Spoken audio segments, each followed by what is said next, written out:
Pangit po ng ganong laro. You cannot even know whether you're scoring or not. Tama po. And ang ibig sabihin niyan, at the end of the day, parang walang nangyayari sa buhay mo. Kaya ho, yung taong walang goal, kawawa ho yun. Kaya tayo po bilang mga mananampalataya, God gave us a life with goals. Not only a goal, but goals. Kasi po, ang hangad ng Diyos sa atin ay maging matagumpay tayo sa buhay. Yun ang ating series. Ano ho? Kaya ho, it is our heart's desire also to pass this on to our fellow men sa Pilipinas. Kasi lungkot naman ang daming Pilipino. Nabubuhay sila trying their best para ho magtrabaho, pero wala ho silang nakikitang nangyayari. Bakit? Kasi wala silang maliwanag na goal, na meron pong, yung bang masabi natin, worth dying for. Di ba? Ngayon, tingnan po natin. Last week po, kung naalala po ninyo, sabi natin, we all want to be successful. Obviously, without a goal, you can never be successful.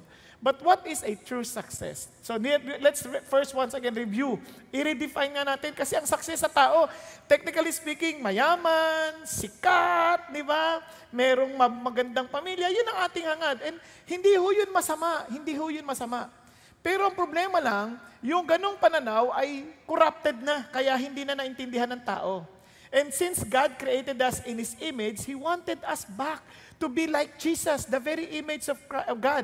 Ano sabi ng Bible? Becoming all that God wants you to be. Kaya nga po, without Jesus, you can never be successful.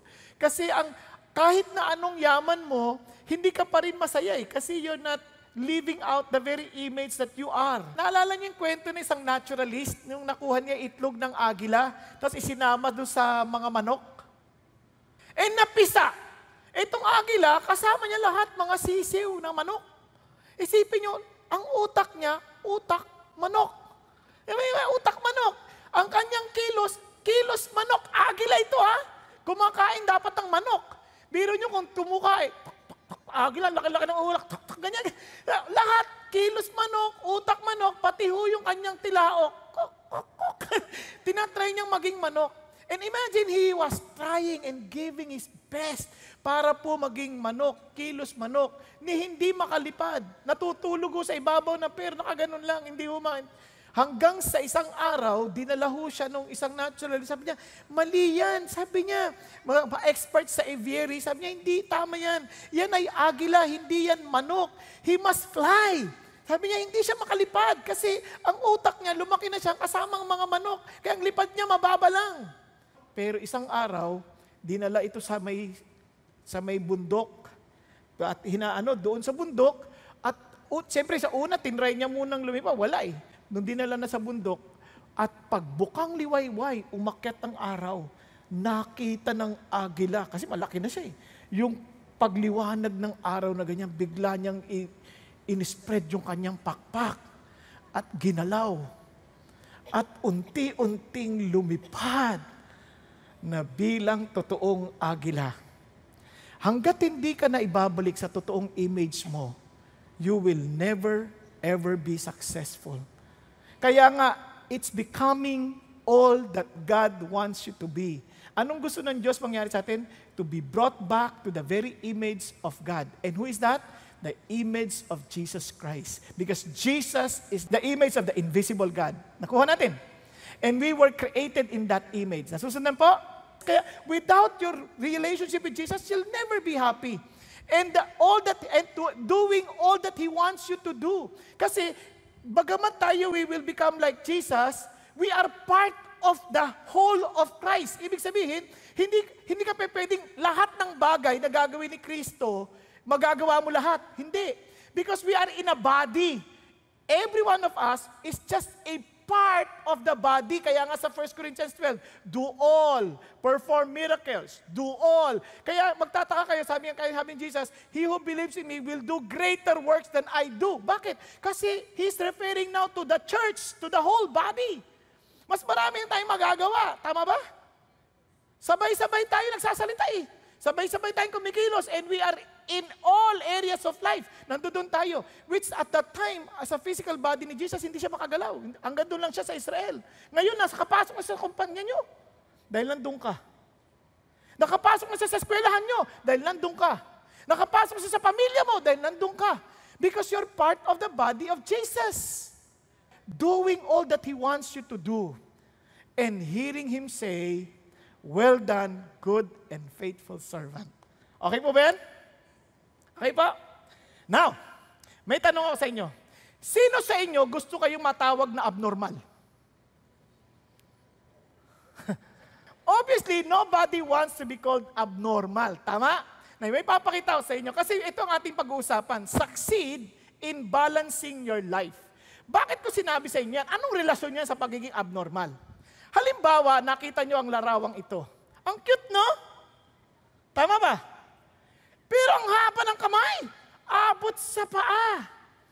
Kahit anong cute niyan, abnormal yan. Hindi maganda, hindi balansyado. Tama? Dapat ang kamay natin kahit paano hanggang dito lang. Pero kung abot pa, ano yan? Either maikli paa mo, o sobrang haba ng kamay mo. Tama? Eh, ang ganda-ganda mong babae, pero ganito ka kapayat. Tuwan-tuwa siya. Ako rin natawa eh. Eh kasi, kahit anong ganda mo, abnormal ka pa rin, ang payat mo eh. Tama?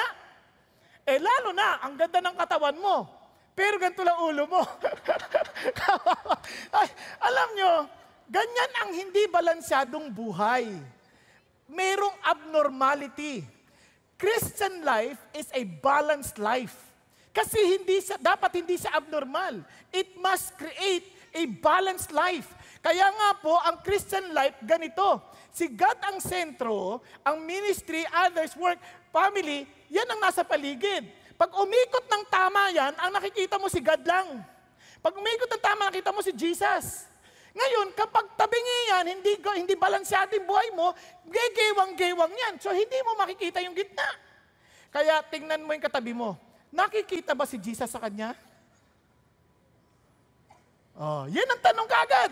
Di ba? Kaya hindi mo pwede sabihin na iba ako sa pamilya, iba ako sa trabaho. Eh pagka ganon, gegewang-gewang ka. Ikaw ay abnormal. Mas masama kung dalawa pagkatao mo. Split personality. Di ba? Iba ka sa opisina, iba ka sa simbahan, o sa grupo ng mga mananampalataya, tapos iba ka sa bahay. Eh anong tawag sa'yo? Baliw. Ano ka niya? Kasi iba-iba eh. Hindi pa pwede. Kaya ang balansyadong buhay, kahit saan ka magpunta, kita si Jesus. Nakuha natin. Hello? Katingnan nyo si Jesus mismo. And Jesus kept increasing in wisdom and stature and in favor with God and men. Now listen to this. Ito ang buhay na Kristyanismo. It is life. How would you know na ito'y buhay? Lumalago. Lumalaki.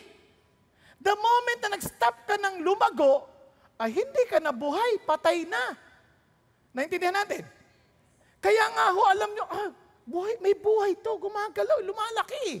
Now, tingnan nyo po yung importante ha. Now, tingnan nyo po ang iba't ibang area. Sabi ganon, wisdom, stature, favor with God, and men. Pag-usapan. Kaya unang-una, it kept increasing. Ito ay palago ng palago. Ngayon, tingnan niyo po, succeed in balancing your life means you keep on growing. You keep on becoming better. You are improving. Kaya maraming tao, kahit sa negosyo, nabigo kasi they started so well. Tapos naging sanay na. Hindi na nag-aral. Nabigo na. Maraming estudyante ganyan. Nag-graduate. Nung pagka-graduate, graduate na rin. Ayaw na magtuloy-tuloy, hindi na nag-aaral. Hindi pa pwede yun. You keep on growing. Pakisabi sa katabi mo. Huwag kang titigil. You keep on increasing. Nagkakaintindihan? So yun ang idea ng Diyos. So ang balanced life is you keep on increasing. Alam niyo, amazing to word na to. Kasi yung word na keep increasing coming from Procopto, ang ibig sabihin yan, ang daming barriers para kang sumapasok sa masukal na gubat. Ibig sabihin, hindi ito automatic. Talagang sasadyain mo ito to keep on increasing. Nagkakaintindihan tayo? Hello? Nung kayo'y pumunta rito, yung iba sa inyo sinadya. Sinadya niyo pumunta kasi you want to learn. Tama ba? Yung iba, walang magawa. Mas malamig doon tayo matulog. So, hindi sa totoo lang. Kaya, pero may challenge pa din. Kaya may challenge pa rin. You still have to come. Diba? Tsaka tatanggapin mo yung pagtingin-tingin ng katabi mo sa iyo. Diba? Kasi kailangan mo you have to come. So, ibig sabihin talagang kailangan mo sadyain. Kaya, now listen to this. Si Jesus, He kept in increasing in wisdom, in stature. Now listen to this. Now that you do understand, diba? Naalala nyo, big hit. You need to understand your uniqueness. Tama ba? In the part of the body of Christ. Ito yung increasing dito. Since Jesus is the head and we are the body, now listen to this. This is how you should know na you are living a balanced life. You are contributing to the growth of the whole body. We are to grow up in all aspects into Him. Tama ba? Nagluwalago tayo sa aspeto lahat ni Jesus Christ. So in other words, yung utak natin, Lord, Ikaw lang talagang maluwalhati. Now, tingnan nyo. Who is the head? Even Christ. Now, from whom the whole body, being fitted and held together by what every joint supplies, according to the proper working of each individual part, causes the growth of the body for the building up of itself in love. Wow! Now, tingnan nyo mabuti Ikaw ba nakakatulong sa paglago ng katabi mo? Kay Kristo? In the relationship of that person to Jesus Christ, nakakatulong ka ba? Andyan pa kayo? O pabigat ka? O sinisip-sip mo lang yung dugo niya? Pag sinisip-sip mo lang yung dugo niya, ang tawag dyan? Parasite. You're not really part of the body. Alam niyo, so many people, they claim to be Christians, but they never understood. Teka muna, you are just part of the body. You must be a contribution to the body. Ang contribution has nothing to do with your money. It is about the contribution of the health of the body. Nandiyan pa ba kayo? Kaya, tingnan ninyo kung sabihin, successful kang businessman. Uy, panalo! Successful ang businessman. Kasi Christian yan O, di ba, nakakatulong sa body? Isip na kagad, ay, mga Christian talaga masisipag sa negosyo. Kaso, hindi balansyado. Sira pamilya. Ano isipin nila sa mga Christian? Ang problema sa mga Christian yan Sira naman pamilya niyan Hello? Iba naman, nasobrahan. Ayan, lagi na sa Bible study. Lagi nag-a-attend ng Bible study. Nagtuturo pa ng Bible study. Nasa prayer meeting pa. Nagpa-fasting pa. Pero lagi absent sa trabaho. So nakuha ninyo? Sabi, ganyan pala mga Christian. Puro mga panatiko. Kaya wag mong i-hire yan. Wag mong i-hire kasi tamad yan. Laging absent. Ganun ba gusto yung makita? Are you contributing to the body? Ano nakikita nila kay Jesus? Ayun kay Jesus, pa-pray-pray lang yan. Tamad yan. Kaya ang daming tao galit kay Jesus Hindi dahil kay Jesus, kundi dahil sa mga Christian na nagsasabing Christian sila, they're part of the body, they're not contributing to the body. They're living an unbalanced life or tinatawag na abnormal life. Hello? Nagyaya ka pa. Punta ka sa service namin, attend ka. Tinulugan mo naman. Ayan pala mga Christian, mapapahinga. Naintindihan niya sabihin, everything we do, nakikita ba si Jesus, are you contributing to the body? That's the greatest challenge. Hindi yan yung parang, kahit lahat yan sa kilos natin, sa pagkain, sa pag-iisip, sa pagdidesisyon, are we reflecting Christ? Kaya you need to keep on increasing. Kasi hindi naman tayo automatic Mag-grow tayo. Okay ba yan? We will grow like Jesus. Hindi yan automatic. Oy, Christian na ako, bagong tao na ako, mabait na ako. Hindi ganon. You have to make decision every time. Because you have to grow. Okay ba sa atin yan? Now, let's continue. Kaya, let's go back to Jesus. And Jesus kept increasing in wisdom and stature in favor with God and men. Now, tingnan nyo itong klase na to. If you keep on growing, ang sarap, relax ang buhay mo. Di ba? Ngayon, kunyari ikaw, hindi ka makakapasok sa opisina, marirelax ka ba kung alam mo wala ka nang kikitain? Siyempre hindi. Pero kung meron kang SSS, pwede? Ito, sa Christian life, hindi lang SSS. SSSS. Super secured! Okay ba yan? So, huwag niyong kalimutan. Itong 4 na area ng buhay natin na kailangan balansyado tayo. Hindi mo sila pwedeng paghiwa-hiwalayin. Kailangan mabalansyado natin yan to live a normal Christian life. Okay po? Ano yan? Say it with me. Sagacity. Allah? Ulit. Para madagdagan ang vocabularies natin. Sagacity. Okay. Stature. Social. And spiritual. Okay? Ngayon, nagkabaliktad dyan, dapat una spiritual bago social. Anyway, let's start with sagacity. Sabi mo sa akin, sagacity. Ano yung sagacity na yan? Nakakain ba yan? Sa totoo lang, dapat gagamitin ko Sophia. Pero ito ho yung sagacity. Sagacity is foresight, discernment, or keen perception, ability to make good judgment.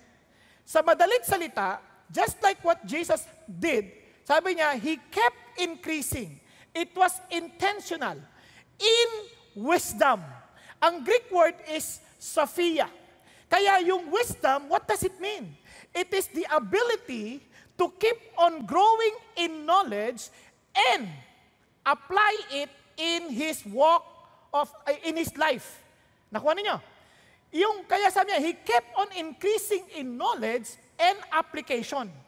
Hindi pwedeng maalam lang. Kanyari, kasi parang ganito yan. Maraming tao maalam. Ibig sabihin, knowledgeable. Tama? Pero hindi pinapractice. Ang tawag dyan, mayabang. Because knowledge puffs up. Okay po? Nakakadinan tayo. Pero marami naman, marunong sa buhay, pero walang alam. Ang tawag dyan, tricycle driver. Bakit ko sinabi? Pasensya na kayo. Not to insult the tricycle drivers. I was a tricycle driver. Kaya ko ito sinabi sa inyo, just to picture to us in our mind. Alam nyo ba, nung ako'y nagdadrive ng tricycle driver ako, ang tatalino namin, while I was tricycle driver, nag-aaral ako. Ang tatalino ng mga tricycle driver, pakinggan nyo lang sila. Nasosolve nila ang problema ng Pilipinas. Ang mali naman dyan sa Pangulo na yan, hindi, ganito ginawa niya eh. Kung ginawa niya ito, sana ang ganda ng buhay natin. O, di ba? Narinig niyo ba yan? Pag pumapasada kayo at sumasakay kayo sa kanila, ang dami nilang alam sa buhay. Ang hindi lang na maayos, yung pamilya nila. At saka yung tricycle. Hindi, natatawa lang. Mga drivers, ang tatalino niyan, marurunong yan. Drivers, ang gagaling yan. Mumurahin nila ang pinaka-traffic enforcer. Ang hirap ng traffic enforcer na yan. Kaya tayo nagkakanda-traffic. Walang kinalaman yung traffic enforcer. Tayong mga driver, may problema. Hello?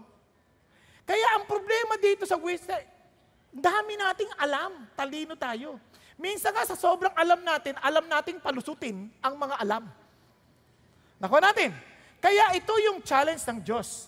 Yung wisdom ay hindi ka lang maging marunong. Kasi ito importante. Kailangan maging maalam ka at matalino. Kaya ang word na wisdom is matalino. Hindi lang marunong, kundi matalino. O, sabi mo sa katabi mo, ikaw ay matalino. Dahil inaalam mo at isinasagawa mo. And you keep on increasing. Okay? Yan ang matalinong tao. Pero pag tumigil ka na, hindi ka na matalino. Nagkakadinan tayo. Marunong ka lang. Now, let's discuss this. My people are destroyed for lack of knowledge. Alam nyo ba kung bakit kailangan wise tayo? Ang daming buhay ang nasisira dahil sa kakulangan ng kaalaman. And ang katalinuhan nagsisimula muna sa kaalaman. Tama ba? Katulad ng Israel, for example. Sabi niya, brethren, my heart's desire and my prayer to God for them is for their salvation. Ano ang puso ni Pablo? Maligtas ang kanyang mga kababayang Israel. For I testify about them that they have a zeal for God. Wow! Hindi siya kapareho ng marami sa atin. Ito, mga nag-aapoy sa Diyos. Hindi lang nila alam ang batas, alam nilang isagawa ito, and they're willing to die for it. Kaya ang tawag sa kanila, zealous for God. Para siyang si Pablo. Sabi ni Pablo, as to the law, I am blameless. And he was willing to kill those who want to follow Jesus. Nakakadinan tayo. They are, sabi nga nun, they are what? Zealous. So ito ay marunong. Okay, nakakadinan tayo. Committed. Ang problema, sabi ni Pablo, but not in accordance with knowledge. Hindi ayon sa tamang kaalaman. Kasabi niya, for not knowing about God's righteousness and seeking to establish their own, they did not subject themselves to the righteousness of God. Anong ginawa nila? They wanted to be right before God by their own terms, with their own terms. Nakuha niyo? Gusto nila, ayos sila sa Diyos sa paraan nila, hindi sa paraan ng Diyos. Marami tayong ganyan. Akala natin, pag gumawa tayo ng paraan natin, tanggap tayo, parang ganito yan. Attend ako sa CCF, lagi akong a-attend para sa langit ako mapunta at maging Christian ako. Alam nyo, kahit palagi kang nandito, hindi ikaw, hanggat hindi si Jesus, yung iyong katuwiran, hindi ka magiging Christian. Para kang kotse, kahit ikaw, pumunta ka sa garahe, doon ka na matulog, doon ka na tumira sa garahe, hindi ka magiging kotse. Tama? Pumasok ka sa kusina ng McDonald's, doon ka na tumatulog, doon ka na matira, hindi ka magiging hamburger. Nakuha ninyo? O gusto mo, magkuha ka ng oxygen, pupunta ka sa dagat, hindi ka magiging isda. There must be a miracle that will happen for you to be transformed. Yun ang sinasabi niya. You cannot establish your own. Anong paraan? Sabi niya, there is the righteousness of God. Ano yung righteousness of God? For Christ is the end of the law, for righteousness to everyone who believes. Yun ang sinasabi ni Jesus. This is the real wisdom, the real knowledge. Hindi yung paraan mo, kundi yung paraan ng Diyos. At ang paraan ng Diyos, si Jesus lang. Nakakaintindihan? Kaya hindi ang pagsapi sa CCF that will make you Christian. It is believing Jesus is your righteousness before God. Lord, kayo lang namatay sa krus, kayo lang ang katwiran ko. Nakakaintindihan tayo. Andiyan pa kayo? Kaya ulitin ko, huwag kayong maging religyoso. Magkatotoo kayong magkaroon ng totoong ugnayan kay Jesus. That Jesus is your Lord. Yun lang. Kasi, sabi niya, therefore, if anyone is in Christ, he is what? A new creation. O, yun lang magpapabago sa'yo. Kaya unless a man is born again, maliban na may panganak siya muli para maging bago ka ulit, maging totoo ka ulit, na isilang sa pamilya ng Diyos, you can never see the kingdom of heaven. Nagkakaintindihan? Kaya kahit anong bounty mo, in terms of marunong, nagpapakabait ka, lahat, wala yan. Kung hindi si Jesus ang sentro ng kabaitan mo. Alam niyo ba isang sakit natin, bukod sa ganung bagay, we will always be living an imbalanced life. Pagod tayo sa isang area, kasi hindi natin kilala kung sino tayo. We are trying to live a life that we are not. Gaya-gaya tayo.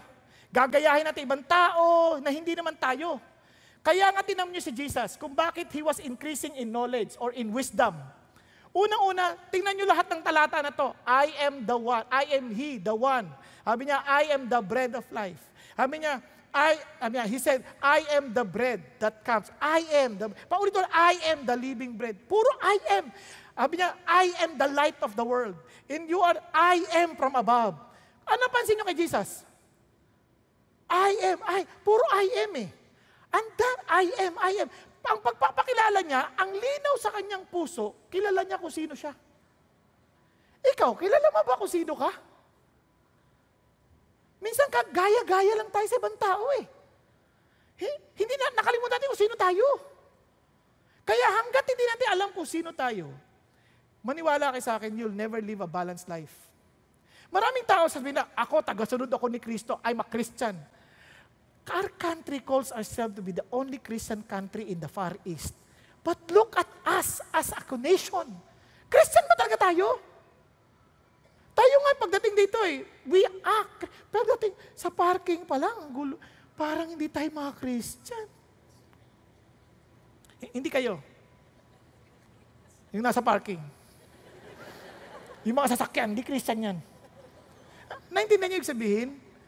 When we talk against other people, parang, wow, talaga bang naintindihan natin ang Christianity? Yan. Minsan di natin kilala kung sino tayo eh. Listen to this Kung Christian ka, ibig sabihin, you are a committed follower of Jesus. Tama? Tama ba? Sumusunod ka kay Jesus. Ngayon, kung hindi ka naman committed follower of Jesus, huwag mo nang tawaging sarili mong Christian para hindi ka nape-pressure. Simple lang ang buhay. Kung gusto mong maglaro sa buhay at ayaw mong maging seryoso kay Jesus, itodo mo na. Para pag pumunta ka sa impyerno, sulit. Diba? Hindi yung parang, dito Christian ka, doon hindi. Tapos impyerno ka rin. Lugi ka. Sa totoo lang, sinasabi ko na sa'yo. Pero if you really want to see the beauty of Christianity, then todo mo. Huwag ka na magbiro. You need to know who you are. Remind yourself, I am the child of God.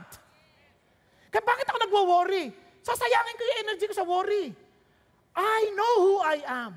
My Father takes care of me. Di ba? Nakuha ninyo? Bakit mo ubusin yung energy mo sa mga bagay na hindi, kilala mo ba talaga kung sino ka? Kung hindi mo kilala sarili mo, kawawa ka naman, papagurin mo lang sarili mo. Kaikot ka ng ikot. Papasaba ako sa exam nito, papasaba ako sa exam nito, papasaba ako. Sabi ng Lord, kilala mo kung sino ka? Oh, hindi ko na nga alam eh. Di ba? Kung anak ka ng Diyos, mag-aaral ka mabuti. Eh kung bumagsak ako, anak ka pa rin ng Diyos, hindi mo kailangan mag-alala. Your future is in my hand.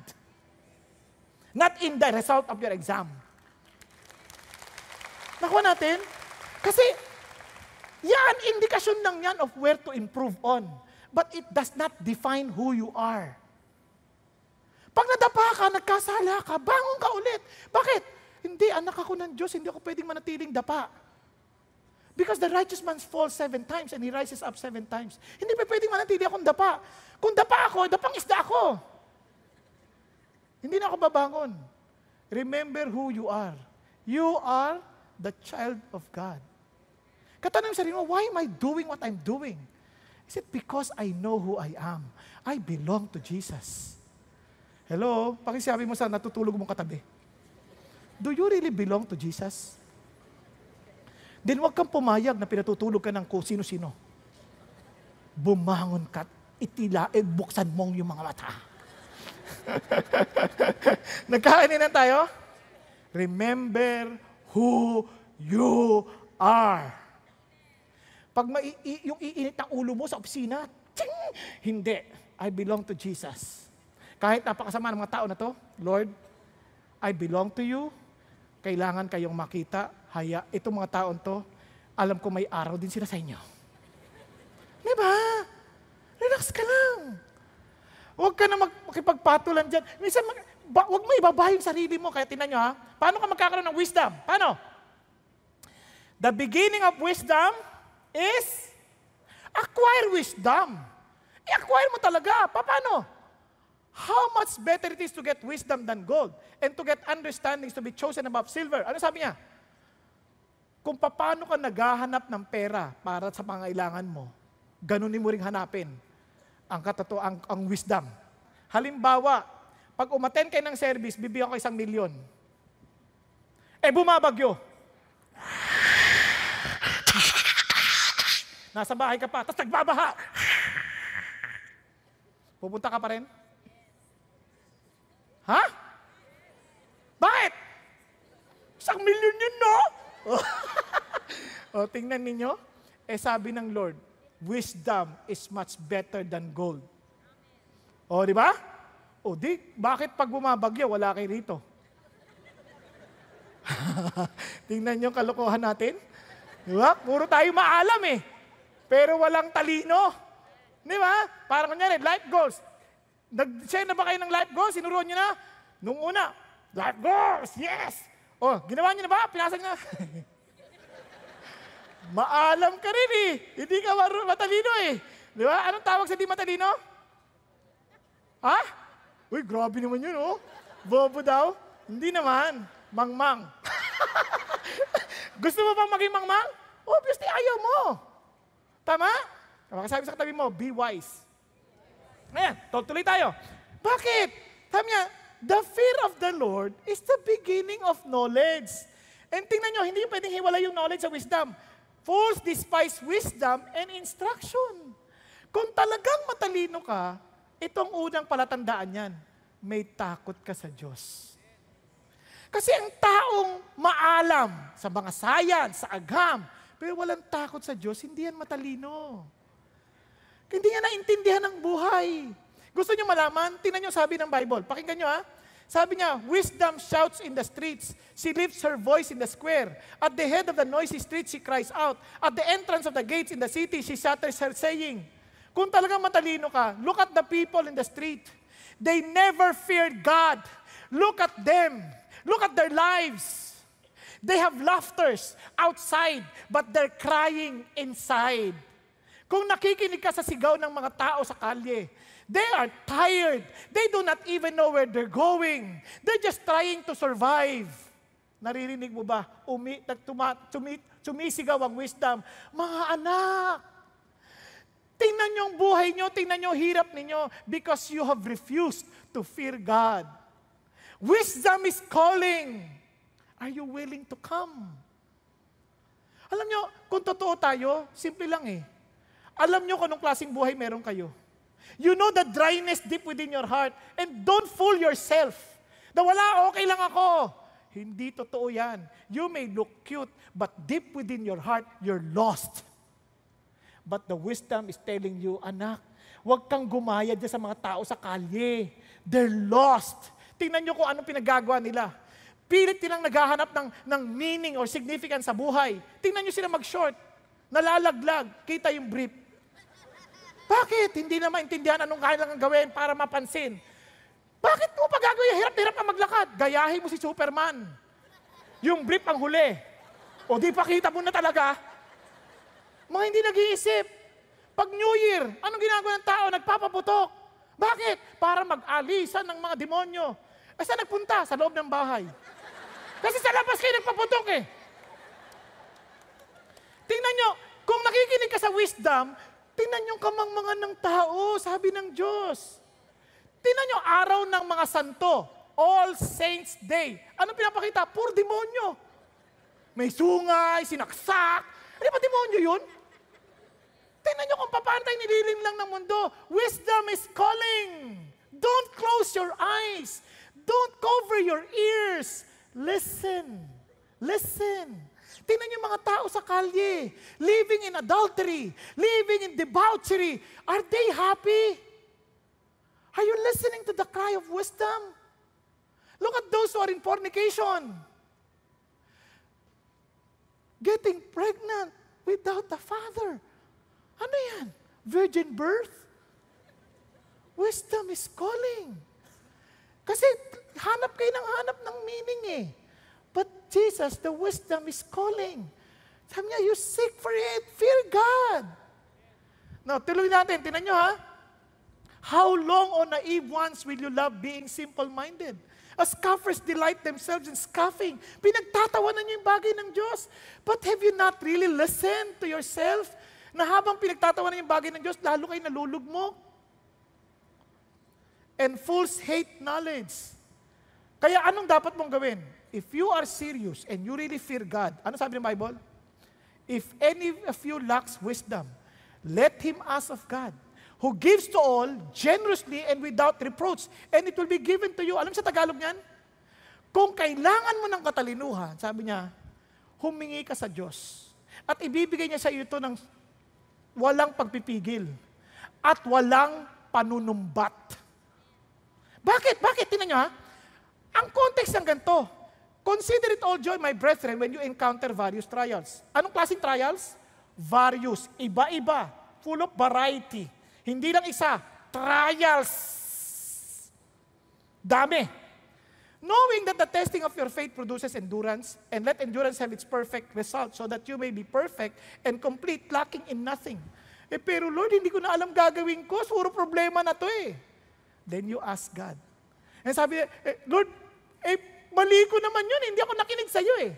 Pag humingi ka sa akin, lumapit ka sa akin, bibigyan kita ng talino, hindi kita susumbatan. Kasi iba sa atin ganyan eh. Tay, tulungan mo ako, baon na ako sa utang. Kasalanan mo yan, manigas ka, magpakulong ka. Nasusumbatan eh. Okay, tutulungan. O ito, huwag ka nang uulit, tandaan mo to. Pag inulit mo pa yan, hindi na kita tutulungan kahit kailan. Hindi ganun ng Diyos. Nakita niyang umiiyak ka, sukdulan ka ng daming problema. Hindi mo alam gagawin mo. Pag iyak mo sa Diyos, halika na anak, tutulungan kita. hindi ka man lang susumbatan. Hello? Kaya ang kailangan mo lang, magpakatotoo ka lang kapatid. Aminin mo na mali ka. Alam niyo bang napaka-importante ng wisdom? Tingnan niyo sabi ng Bible. Kaya nga, idadaling ka ngayon sa salita ng Diyos. Tingnan sabi ng Bible, this book of the law shall not depart from your mouth. Di ba? Pray ka. But you shall meditate on it day and night so that you may be careful to do according to all that is written in it. Kung wala kang takot sa Diyos, hindi mo ito ikukonsidera. Ba't mo babasahin ang kanyang salita? Bakit ka magiging maingat gawin yung sinabi niya? Kasi nga takot ka sa Diyos eh. Tingnan mo ang pangako ng Diyos. For then, you will make your way prosperous, and then, you will have success. Sarap, no? Now, listen to this. Alam niyo ba ibig sabihin ng your way prosperous?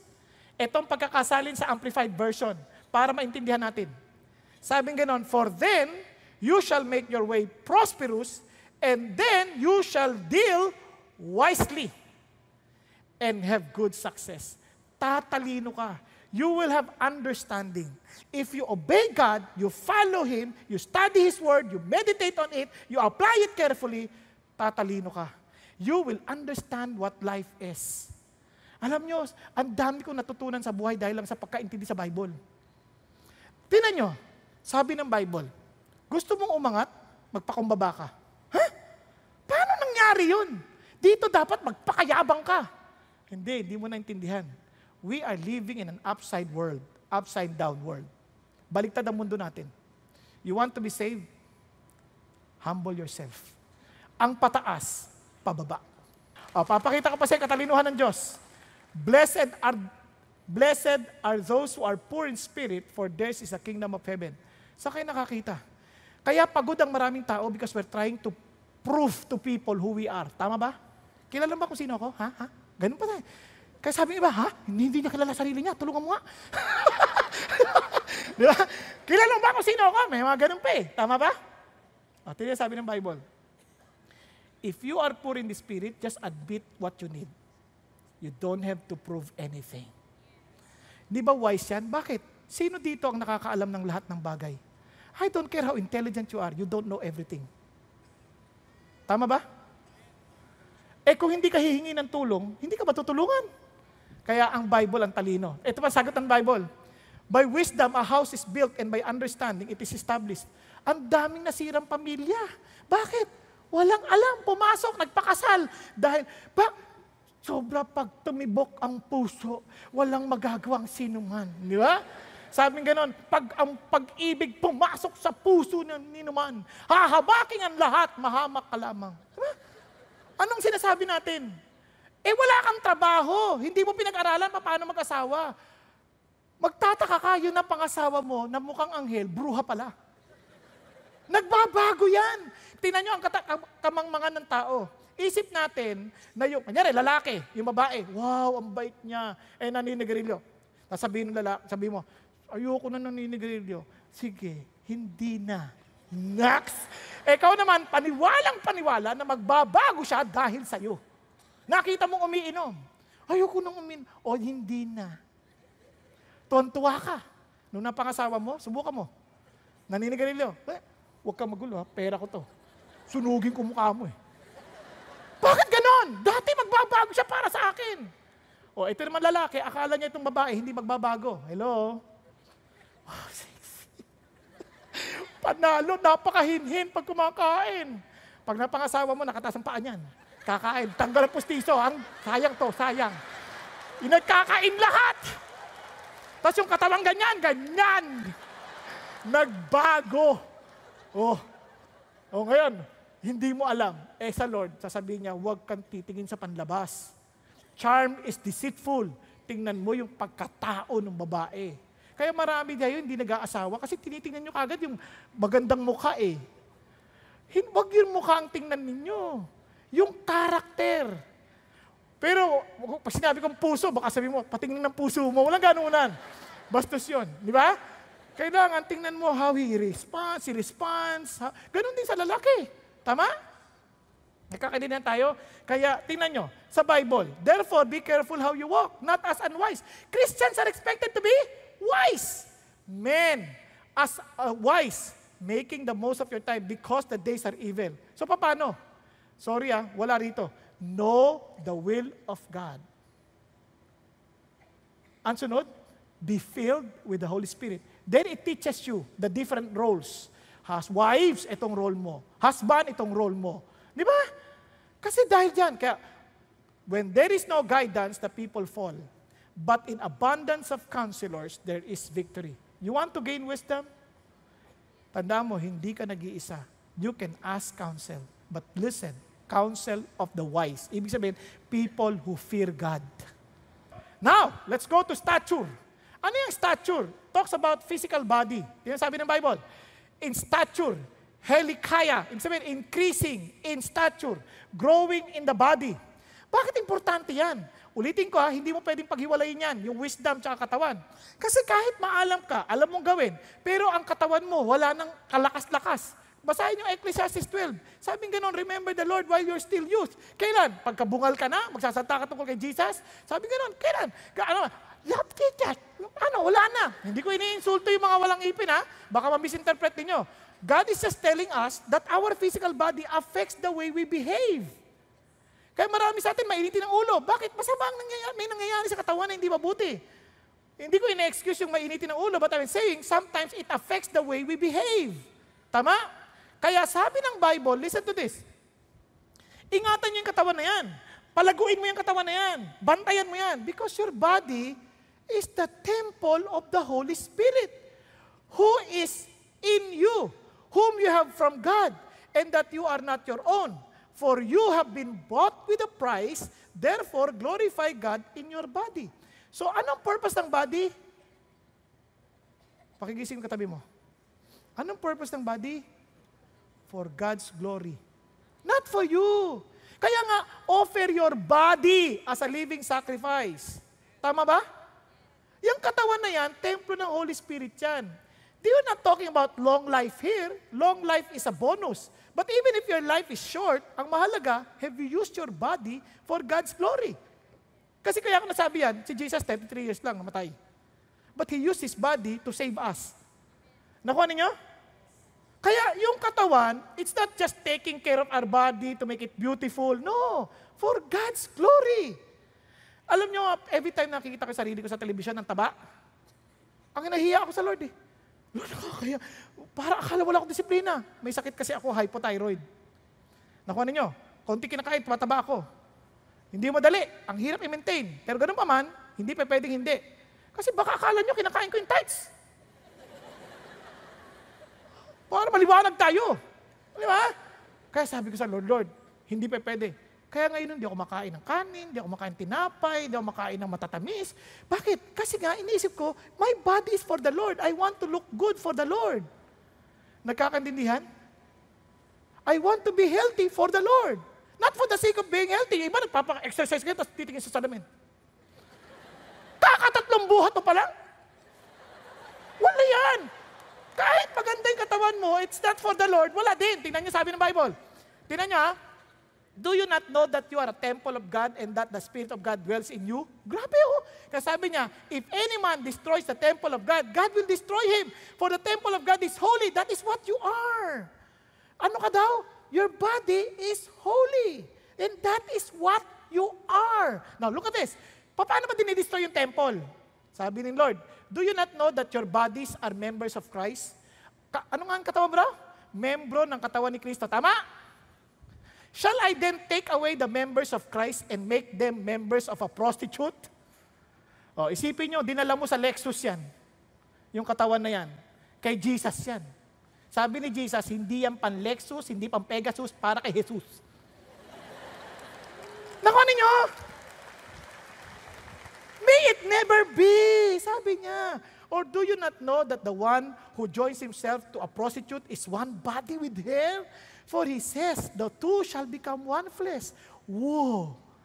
Ano sabi ng Lord? Wow! Ayaw ng Lord yan. Tapos pangalawa, huwag mo abusuhin katawan mo. He wants you to rest. Sabi ng Bible, you have 6 days in which to do your work. But the 7th day is to be the day of rest dedicated to me. I want you to rest. Not only to sleep, but to rest with me. With the Lord. Yung katawan na yan, may araw ng pahinga yan. God does not need rest, but we do need rest. Huwag kayong magpapaniwalaan, hindi natin kailangan ng pahinga. Tingnan yung sabi ng Bible. Sabbath is a day of rest. Nagkakaintindihan tayo. It's not the day na Sabbath, kaya Sabado, hindi ganon. Sa 7th day, you are to rest. 6 days you do your work. 7th day you rest. Now listen, the Sabbath was made to benefit man. Hindi yan magdidikta sa'yo. It's for you. Nagkakaroon naman tayo. So what do? You rest your body. Kasi if you don't take time to rest your body will make time to rest itself. Then, if you feel guilty when you relax, medyo may problema ka na. Aside from that, when you rest your body, you also need to recharge your emotion. What things recharge you emotionally? You need quietness. Kailangan ng katawan yun. Kaya nga sabi nga may nagsabi, if you are always with human, you become inhuman. Kailangan mo magpahinga. Then you need to refocus your spirit. Kailangan mo ng time to worship God. Yun ang importansya of resting. Okay po? Okay, tuloy tayo ha. Sabi niya, you have to decide how many hours realistically want to spend working each week and then need to stick to it. Kailangan magdesisyon ka na. Ito, papakaliwanag niyo. Kaya sabi ng Lord, listen to this. It is vain for you to rise up early, to retire late, to eat the bread of painful labors, for He gives to His beloved even in His sleep. Wow! Tingnan mo yung katabi mo. Ay, mapalad ka, nakatulog ka. Because God gives to His beloved even in their sleep. Hello? Kung inaakala natin that our provision depends on our time of work, you're wrong. God wants you to rest. Pero ang problema ng maraming Pilipino, they have 6 days of rest and 1 day of work. Kaya wala rin, masama din yun. Masama lalo yun. 1 day rest lang. Kaya sabi ng Bible, tinan nyo, only someone too stupid to find his way home would wear himself out with work. Ang tawag daw sa mga taong wala nang magawa sa bahay, hindi nila makausap ang pamilya sa sobrang pagod, sa katatrabaho, ang tawag dyan? Stupid? Hindi too stupid. Ano sa Tagalog niyan? Ha? Patawarin niyo ako, ito Tagalog niyan, yung para maintindihan agad. Tanga. Pero pag tinagalog pa yan, sobrang tanga. Pero patawarin niyo ako, hindi yun ang sinasabi lang ng Diyos yan. Binasa ko lang. Tinagalog ko lang. Nakakanindihan. Kaya ito, tandaan niyo, if the bow never unstrung, it loses its power. Parang sa gitara. Kaya listen to this. Kaya ang Diyos concerned sa katawan natin, pati sa pagkain. Sinabihan niya rin si Timothy, no longer drink water exclusively kasi may sakit sa tiyan. But shoot a little wine for the sake of your stomach and your frequent ailments. Hindi niya sinabing maglasing ha. Ang sabi niya lang, gamot yon at that time, gamot. Nakakaintindihan tayo. Alam niyo bang, pati sa exercise, maging si Paul, he uses this. I discipline my body and make it my slave so that after I have preached to others, I myself will not be disqualified. Sabi niya, hindi yung katawan ko magdidikta ng dapat kong gawin. Yung ako magdidikta sa katawan ko kung anong dapat gawin para sa Diyos. Okay po? Kaya ito, gusto yung makatulog na maayos sa gabi? Tuturuan ko kayo. Tuturuan ko kayo matulog, tuturuan ko rin kayo magising. Masama yung walang gising. Okay? Una, ako, automatic yan. Ang cellphone ko, nasa baba. Ang kwarto ko nasa taas. Hindi ko sinasama sa pagtulog. Sa gabal yan. Paano kung may emergency? Basta kompleto ng pamilya ko sa bahay, hindi na alam kung wala nang masyadong emergency tatawag. Tama ba? Kasi pamilya ko kompleto na paano kung ibang pamilya? Problema niya yun. May pamilya sa sarili Joke lang. Hindi. Ibig sabihin, basta kompleto na kasi kailangan ko matulog. Ngayon, gigisingin naman ako ng Diyos. Alam nyo, kaya pag ang tao hindi na nag-alarm clock para magising, ibig sabihin, hindi kompleto tulog mo. Hindi ako nag-alarm clock. Kung nag-alarm man ako, nauuna ako sa alarm clock. Bakit? Alam ng katawan ko, nagigising na ako. Okay ba yan? At ang pinaka-importante, hindi haba ng tulog, kundi lalim ng tulog. Yung ibang haba-haba, pero kalahati na yung tulog niya. Haba nga, kaya pagod din pagising. Kailangan malalim na tulog. At alam niyo pa yung importante ayon sa medical science, yung pinakamadilim na bahagi ng buhay mo, 10 to 2. Tulog na tulog ka dapat. O 10 to 3. Diba? Grabe no? Kasi nagre-recover yung katawan. Kaya pagising mo, paano magising? Ito ang sikreto ng pagising. Huwag ka agad datayo. Ngingiti ka muna. Para maging positibo ang emosyon mo. Diba? Kasi ibang magising, alarm clock pa. Alam nyo, kaya kayo nag-alarm kasi bitin eh. Ito, huwag kayo matutulog, nanonood kayo ng mga balita. Di ba? Lalaki, natutulog, pinatay. Paano ka makakatulog niyan? Huwag kayo makikinig ng mga ganyang balita. Kailangan matulog kayo, unahin si Lord ang basahin nyo, kausapin nyo si God. Di ba? Para tahimik yung puso mo, makatulog ka na mahimbing. Nakuha ninyo? Alam nyo, protektado ka ni God. Hindi yung lalaki, ninakawan. Ay, kawawa naman. Ito pa. Paggising mo, dingiti ka. Masabi mo, Lord, thank you that you love me. That even if people do not love me, at least yun I know, I am secured in your love. Okay? Then stretch, para magising yung dugo, saka ka bumangon. Tapos, gawin mo na yung dapat mong gawin. Tama? Then start the day with God. Para hindi ka aburidong nagigising. Marami pagising. Ano gusto mo? Hilong-hilo, parang, alam mo yun, parang naalimpungatan. Kaya ingatan nyo yung pagkatabi nyo, huwag nyo ba sa gigisingin, parang naalimpungatan yan. Parang kala nyo sinapian, tititig na ganyan sa'yo. Namumula yung mata. Hindi lang malalim ang tulog niyan. Okay? Tuloy tayo. Kaya sabi ng Bible, itong pinaka-importante, a joyful heart is good medicine, but a broken spirit dries up the bones. Ingatan nyo yung ating puso na huwag tayong nag-iisip ng kung ano-ano. Di ba? Kailangan lagi tayong masaya. Okay po? Sabi ng Bible, kasi, tingnan nyo, nagda-diet kayo. Tama yun, masarap yun. Tama yun, mag-diet ka. Huwag kang kain ng kahit ano. Kasi para sa Panginoon, tiisin mo na. Hindi tungkol sa sarap yan, kundi sa sustansya. Ganun pa man, kung hindi ka naman masaya, gulay na lang ng gulay. Ay, mamamatay ka pa rin agad. Kasi dapat masaya ka. Yung pagkain ng gulay, wow, ang sarap ng gulay nito. Hampalaya. Di ba? Hampalaya. Mapait muna at susundan ng manok. Di ba? Para balansado. Huwag yung, parang galit na galit ka sa mundo. Masaya tayo kasi mahalaga yung puso natin. Kasi a joyful heart is good medicine. Now, let's go to the spiritual. Third S. Bakit spiritual? Favor with God and men. Now, bakit importante yan? Bakit inuna ng Diyos yung God bago yung men? Kasi alam nyo, when a man's ways are pleasing to the Lord, He makes even his enemies to be at peace with him. Alam nyo ba yun? Ang sikreto sa buhay, ayusin mo muna yung relasyon mo sa Diyos.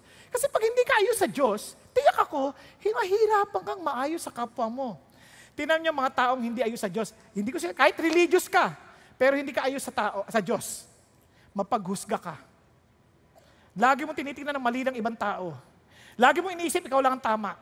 Pag ganun ang pangyayari, may tama ka. Nakuha ninyo?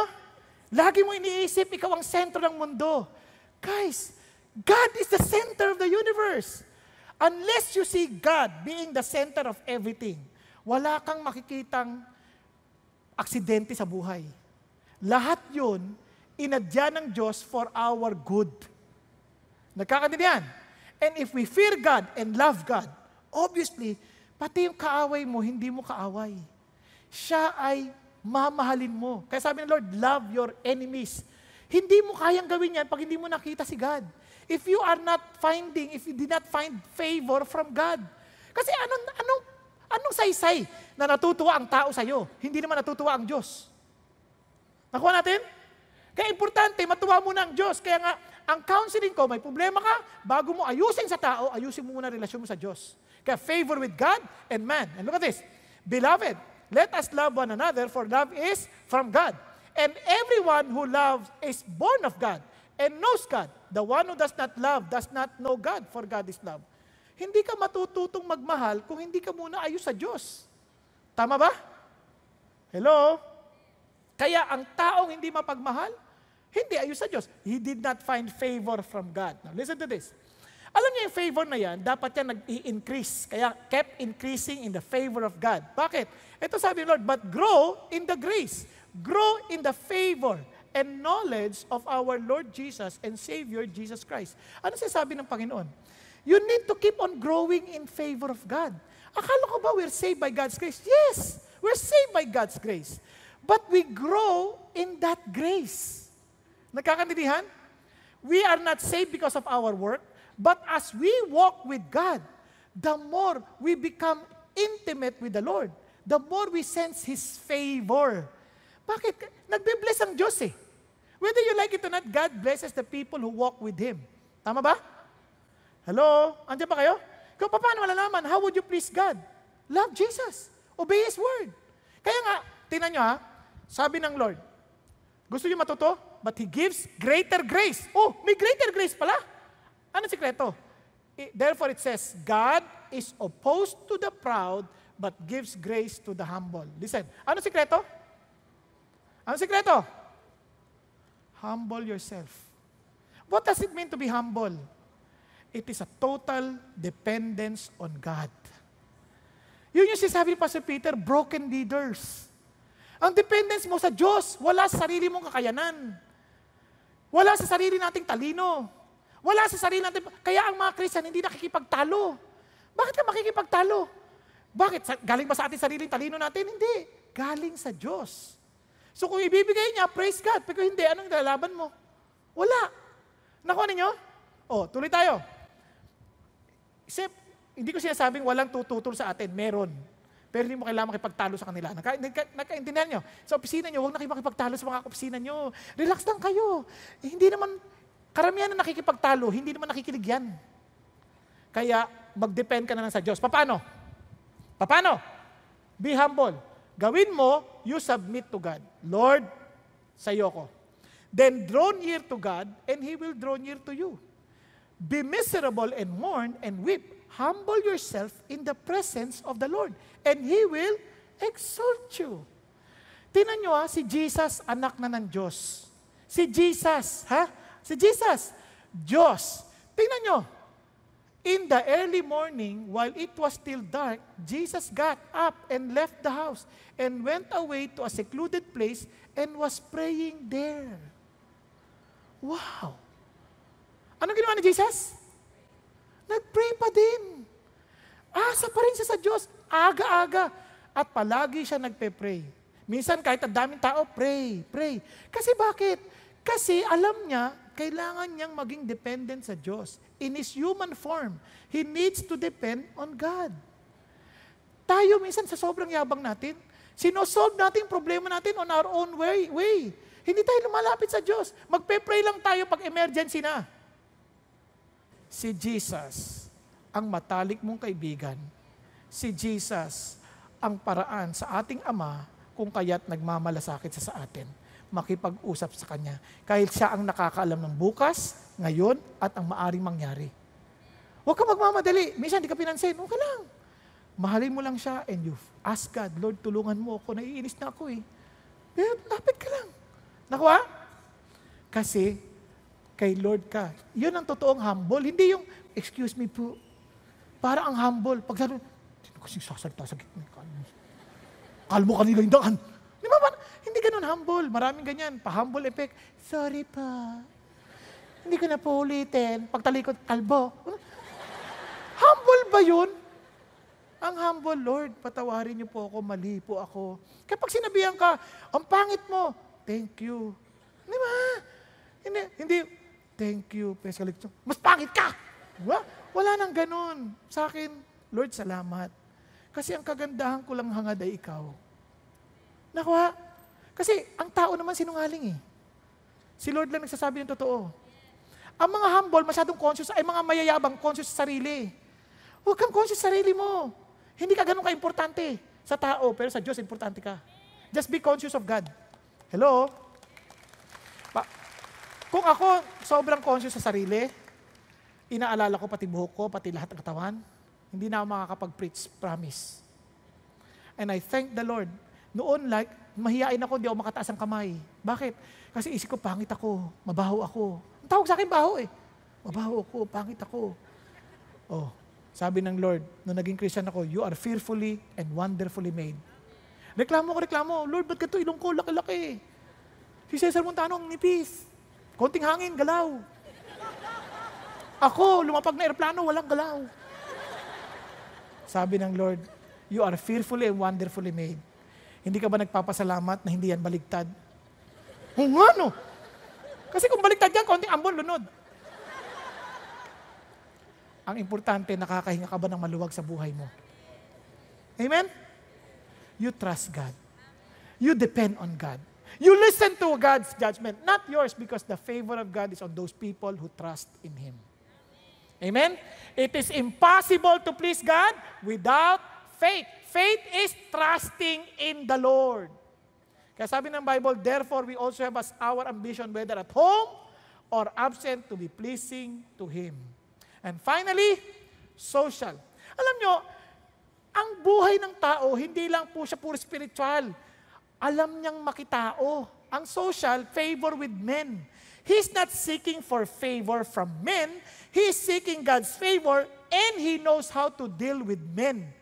Ang Christian, sobrang blessed tayo because we are people who must be easily to be with.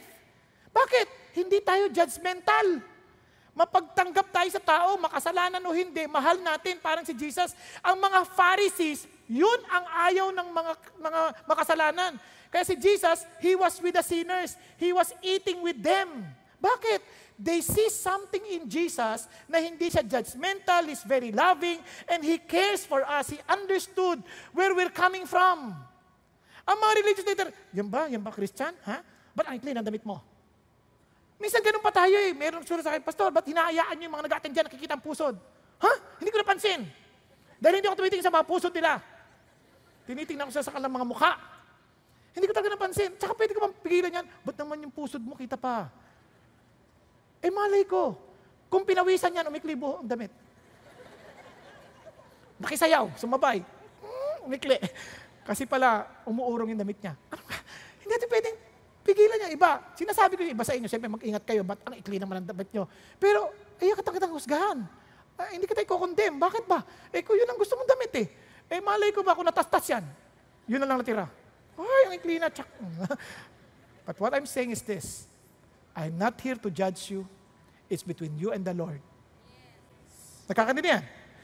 But, because I love you, I will also tell you, be careful next time. Okay po? Tingnan nyo ha. Kaya ito ang ating social skill. And He appointed, even Jesus, He appointed 12 so that they would be with Him. And that He could send them out to preach. Grabe no? Alam nyo, we were designed by God to be with people. It's not good for us to be alone. Kaya sabi ng Bible, itong courage sa Christians, let us consider how to stimulate one another to love and good deeds, not forsaking our own assembling together, as is the habit of some. Ang calling ng Diyos is for us to help each other. Paano natin gagawin yan sa malaking ganito? Hindi pwede. Kaya I challenge you, kung talagang matalino ka, wala na yung sarili mo, be humble before God. Join a D group, a small group, where you can be an encouragement to others. Hey, ayoko pumunta dyan, mga hipokrito yan, mga chismoso. Bakit hindi ka naman pumunta ron para chis-i-chis? Pumunta ka ron to encourage them, to teach them not to be chismoso. Kasi sabi stimulate one another to love and good deeds. Tama ba? Kung chismoso sila, kailangan ka. Dahil ikaw magtuturo sa kanilang maging chismoso. Mga hipokrito sila, kailangan ka nila doon para hindi na sila maging hipokrito. At kung hipokrito ka rin, at least sama-sama na kayo. Di ba? Birds of the same feather. But what I'm trying to say is this. As Christians, we need to wala nang inferiority. Ay, nahiya ako. Hindi naman issue dito kung introvert ka o extrovert eh. Ang issue dito, Christian ka. Be with the people. Hindi ko po kaya. Kaya mo. Alam bakit? If you are filled with the Holy Spirit, here is the fruit. Love, joy, peace, patience, kindness, goodness, faithfulness, gentleness, self-control. Against such things, there is no law. Prutas mo ba yan? Hindi. Prutas ng Espiritu na nasa sayo. If the Spirit of Christ is in you, I believe you would be loving, you will be full of joy, you will be what? You will be faithful, gentle. Di ba? Minsan pa nga dito na lang eh. Pagkausap yung gwardiya, o kaya mga nagtatraffic, bakit ba? May parking pa naman doon ah. Alam mo na kagad, oops, walang espiritu yan. Ibang espiritu yan. Anong tawag sa espiritu na ganyan? Hindi espiritu ng Kristo. Anong espiritu yan? Coke. Espiritu ng Coca-Cola. Umubugay. Dumidighay. Parang dragon. Hindi. It's not from the Lord. It's from the world. Nagkakandidihan. Kaya the challenge is this. It's no longer about you, my friend. It's about Jesus. And we need to keep on growing. Kaya mga anak natin, turuan natin to relate with people. Huwag natin na itago. Tayo mga Pilipino mga anak, may bisita, tago kayo. Wag. Turuan natin sila to be with people. Let them join the Sunday school so that they can relate with others. Let them join. Let them teach them. Teach them to be with people. Gumalang sa kapwa. Show them. Tayo po mga wala, ipakita natin sa kanila. Nakuha ninyo? Huwag tayong parang mapaghusga sa ingat ka dyan. Masamang tao yan. Nagnanakaw yan. Wag. Paano kung nakawang ka nga? Hindi naman sinabi ng Diyos, hihiwalay mo yung katalinuhan eh. Be wise as serpent and meek as dove. Tama? Hello? Ulitin ko balanseado yan. Wisdom, stature, favor of God, and man. Kaya kung talagang sa Diyos tayo, we can easily relate with people because we will never judge them but we will love them. Amen po? So let me just end with this. Meron po akong pinunit na libro. Sinirox lang. Si David, I want you to understand something like this. Si David po was 12 years old. And he convinced a restaurant manager that he was actually 16. Niloko niya, 16, kasi hirap na hirap siya sa buhay eh. And was hired as a waiter for 25 cents an hour. Ang liit! The place was owned by two Greek immigrants of brothers, Frank and George, and who had started their lives in America as a dishwasher and a hot dog seller. Galing sa hirap. David remembers that they set high standard and never asked anything of their employees that they wouldn't do themselves. Hindi sila papagawa sa mga employee na hindi nila ginagawa mismo. At sabi nga nun, Frank once told David, as long as you try, you can always work for me. But when you don't try, you cannot work for me. Dito na tinamaan na si David. David began to realize that he cannot do it on his own. He trusted God. He came to Jesus. Sabi niya, Lord, I need to go in wisdom. I need to try. Hanggat hindi ko ginagawa, hindi pa ako marunong. Tama ba? Yung tinuro sa akin, hanggat hindi ko ginagawa, hindi pa ako matalino. Maalam lang. Now, in-apply niya. That is wisdom. Now listen. Trying meant everything from working hard to treating customers politely. Once when Frank noticed a waitress giving a customer a rough time, he fired her on the spot and waited on the table himself. David determined that would never happen to him. Talagang inisip niya na kagad, hindi yan pwede mangyari sa akin. He needs to make his body be subjected to himself. Kasi minsan tamad ka na, ayoko na maglingkod ng tao, ayoko na maglingkod ng customer, naiinis na rin ako, but kinukumbisa niya, customers are always right. Okay ba yan? So he made his body subjected to his goal. So tuloy tayo. Ang maganda, the usual tip for waiters in those days was 10 cents. But David discovered that if we brought the food out quickly and was especially polite, he sometimes got a quarter as a tip. Wow, fruit of being sociable. Tama ba? He set a goal for himself to see how many customers he could wait on in one night. His record was 100. Grabe, no? Batang-bata, matalino, seeking for wisdom, trusting God. Now, alam niyo kung ano nangyari kay David? Bagamat patay na siya ngayon, ito nangyari kay David din. David Thomas is better known as Dave, the founder and senior chairman of Wendy's International Incorporated, a chain of 4,300 restaurants. Pag-isipan ninyo. Maraming tao, laging iniisip nila, pinabayaan kami ng Diyos. The truth is, you're not. But you are not willing to keep on increasing in wisdom, in stature, in favor with God and men. Ang sabi ng Diyos, I want you to live a balanced life because I want to make use of you that wherever you go, they will see me because of you. Nagkakaintindihan po. But you will never desire something like that. Hindi mo gugustuhin yung bagay na yan kung hindi totoo si Jesus sa'yo. Because Jesus is the head and we're just part of the body. Kung hindi totoo si Jesus sa atin, hindi nating hahangaring makita si Jesus sa atin sa lahat ng bagay. Hindi pagiging religyoso, kundi pagiging totoo kay Jesus. Tayo pong lahat ay yumukot, pumikit. Thank you, Jesus. Thank you, Lord. Kapatid, kung wala ang buhay ni Jesus bilang ulo ng iglesia sa iyo, you will never keep increasing in wisdom, in stature, in favor of God and of men. Kaya't kailangan, tiyakin mong konektado ka kay Jesus. Kung di ka konektado kay Jesus, be humble enough to say, Lord, malayo po ako sa inyo. Patawarin niyo ako sa aking mga kasalanan at sa kasalanang nabubuhay ako sa sarili kong lakas, sarili kong kakayanan, sarili kong paraan. Kaya't Panginoong Hesus, kinikilala ko na kayo ay kasangkapan ko lamang at ako ang totoong Diyos. Ngayon, nagpapakumbaba ako sa inyo. Kinikilala kong ako'y tao. Kailangan kita.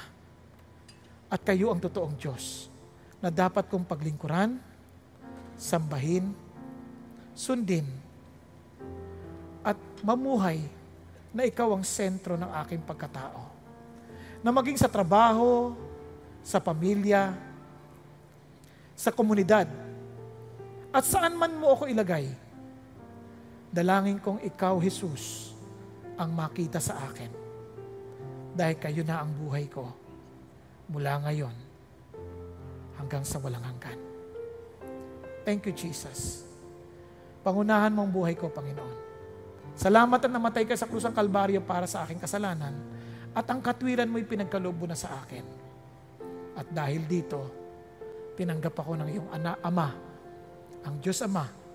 At dahil dito, pinagkalooban mo ako ng iyong banal na Espiritu upang lumago sa katalinuhan, sa aking pangatawan bilang templo ng banal na Espiritu, sa aking ugnayan sa Diyos at maging sa tao upang sila'y maakit na lumapit din sa iyo. Salamat po aming Panginoon, pagpalain niyo po ang inyong mga tao, ipahintulot niyo ang totoong tagumpay ang mapa sa kanila. Sa ngalan ni Jesus. Amen. Amen at amen. God bless you and good afternoon.